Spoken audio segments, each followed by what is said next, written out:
Here it is, the Acura Integra Prototype. Real ones never die, real ones multiply. Real ones never die, real ones multiply. Real ones.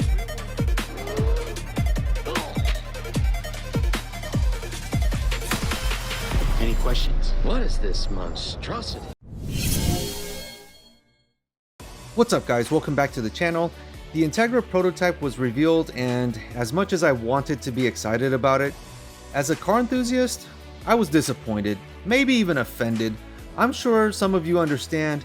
If not, let me explain. First, let me go over some details mentioned during the Integra Prototype reveal. The Integra is the gateway model for Acura for a new generation of customers. It has a sleek 5-door design for active lifestyles and a coupe-like presence. It uses Acura's design language with a frameless diamond pentagon grille, 4-element dual-eyed headlights, chicane daytime running lights, and brake lights. There is a dual exhaust. It is inspired by previous Integra models. The name Integra is embossed on the front and rear bumpers.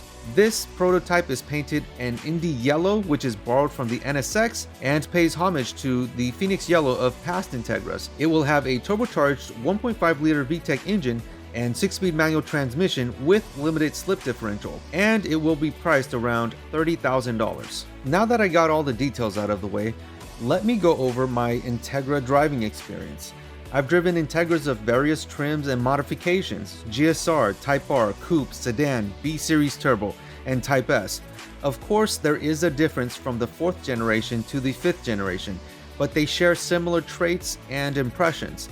In my opinion, the most iconic is the 3rd generation, followed by the 4th generation, a very close second. The Integra was probably what introduced most people to the Acura brand, myself included. Anyone who has experienced an Integra GSR or Type R will recall back to the fond memories of its sporty look, driving position, great handling, nimbleness, visibility, crispy shifter, and VTEC transition roaring all the way to redline. It was deceivingly a driver's car with economy roots. Now, let me explain why this is not an Integra. As much as Acura wants to attach itself to past Integras, as a car enthusiast, I'm offended because this is marketing manipulation at its finest. The Integra name embossed on the front and rear bumper and Integra graphics on the sides do not convince me that this is an Integra. To me, it looks like the outgoing ILX. The ILX to me has always been an Integra, just like an RSX, but without the Integra name or recognition. It's based on the Civic, 9th generation in this case, which all Integras have done so in the past. You can see the strong resemblances here.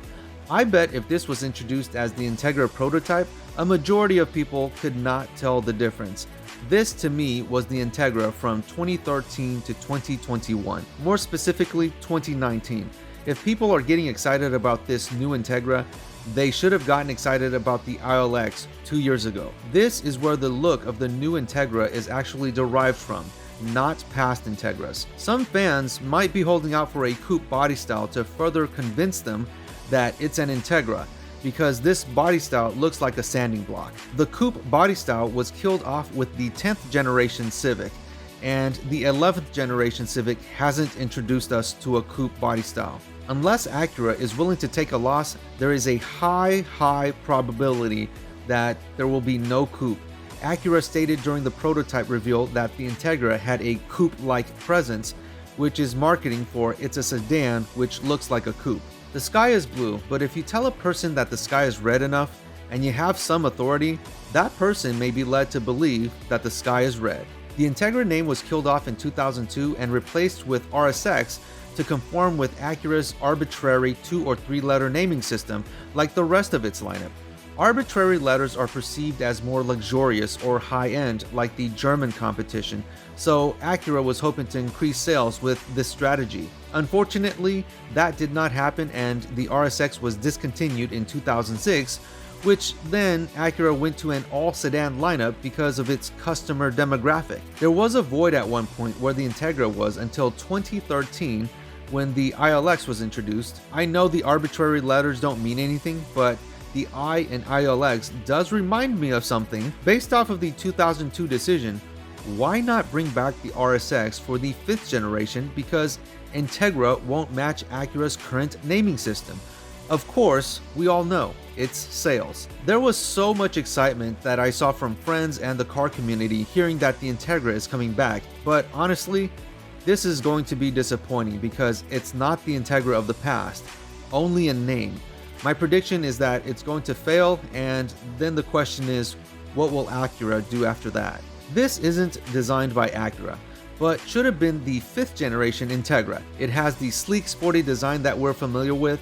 If you saw this on the road, you'd know it's an Integra. Unfortunately, we're going to have to accept what we're going to receive. So now that I've explained why I think it's not an Integra, let's talk about the powertrain and performance. I'm glad Acura confirmed the 1.5-liter turbo.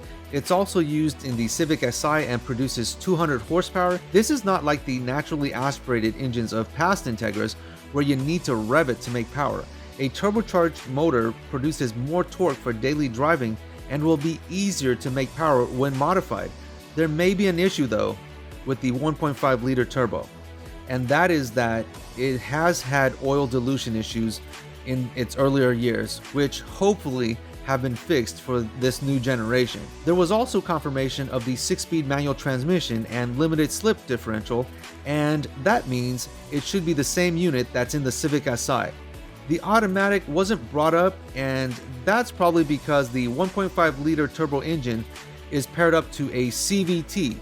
It's okay in stock form, but if you plan to make more power, it might not be the best option. There was no mention of a Type S. I'm sure they'll offer one, but there's no details at this point. I have a very strong feeling that the 306 horsepower K20C1 from the Civic Type R will not be used, not even the 252 horsepower K20C4 from the Accord. The most likely candidate from what I think is the K20C6 from the 2021 Acura TLX, which makes 272 horsepower and 280 foot-pounds of torque. The Type S is probably going to be offered only with a 6-speed manual transmission from the Civic Type R. I don't think there's any other 6-speed manual transmission for the K20C right now, but let me know in the comment section if otherwise. It would be nice though if they also offered an option for the 10-speed automatic for the Type S, but we'll have to wait and see.